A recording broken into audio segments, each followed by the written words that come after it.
Body language can be useful in a number of ways, but two I'm going to concentrate on in this short module. Being able to read other people's body language in business when you're selling, negotiating or interviewing is useful, but having a better understanding of your own body language will lead to helpful changes that will be extremely useful throughout your business life. We'll look at what individual body language signals are in a moment, but before we do that, let's talk about what body language actually is. It's the visual display of what someone thinks and feels.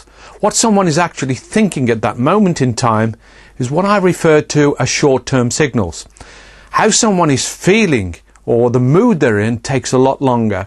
Like confidence, enthusiasm, boredom or disappointment, these are all longer-term signals. Short-term or instant signals can sometimes be so subtle or small they can be difficult to see. However, if the conversation is going slowly wrong, there'll be a number of these small subtle signals that add up to a mood change, and this is longer term body language.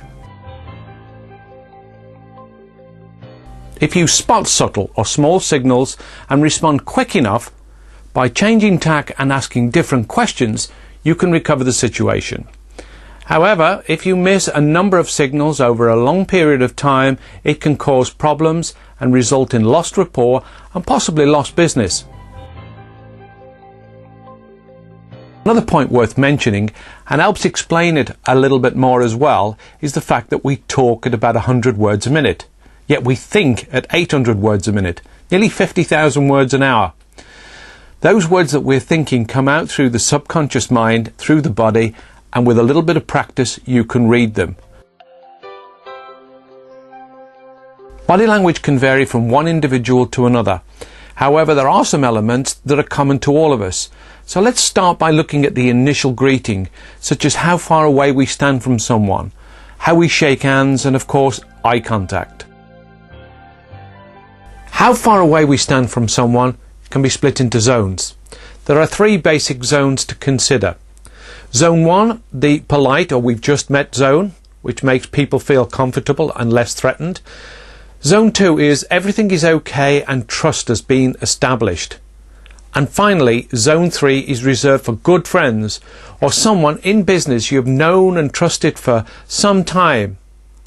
If you stand too close too early to someone, it can cause them to feel uncomfortable. The strength of a correct handshake is difficult to describe accurately, but it is important to get it right. Too soft and clammy and it will give a bad impression and a sign of weakness. Too hard and strong and it will give the impression of arrogance and overconfidence. So try to offer your hand slightly open, as this will show friendliness and trust. When shaking hands with someone who is dominant with a strong handshake, try taking that extra step forward and walking almost into them, straightening their hand at the same time. This will neutralize the situation as it makes them feel uncomfortable because you've invaded their space. The eyes. Where do you stare? Well, most of us are told to look someone in the eye to convey or transmit trust. It comes from when we were young and we were challenged by an elder to look me in the eye and tell me you're telling the truth. The problem with staring someone directly in the eyes is that it's at best uncomfortable, at worst it's intimidating and causes people to feel uncomfortable, wary and even suspicious. Reading other people's eyes can be rewarding because the eyes dilate or constrict depending on enthusiasm or concealment. When someone is interested, excited, enthusiastic, their eyes will dilate. Likewise, when someone is concealing something or even lying, their eyes will constrict, often described as beady eyes. This is very useful in the sales process and when negotiating or even interviewing, because eyes are easy to read with a little bit of practice. After you've been talking to someone for a few minutes, you'll have a good feel for how often they're looking at you and where they look.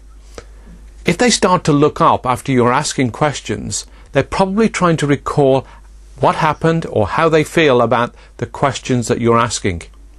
However, if they start to look down and away, they may be trying to conceal their real feelings about something, or maybe trying to avoid giving you an honest answer. As a general rule, it's better to look someone in the face rather than directly into the eye. The cheekbones is fine as well, because this is regarded as the social zone and makes people feel far more comfortable. Just as a tip, if you're with someone who's trying to intimidate you, keep on talking to them, but stare at their forehead and keep it up.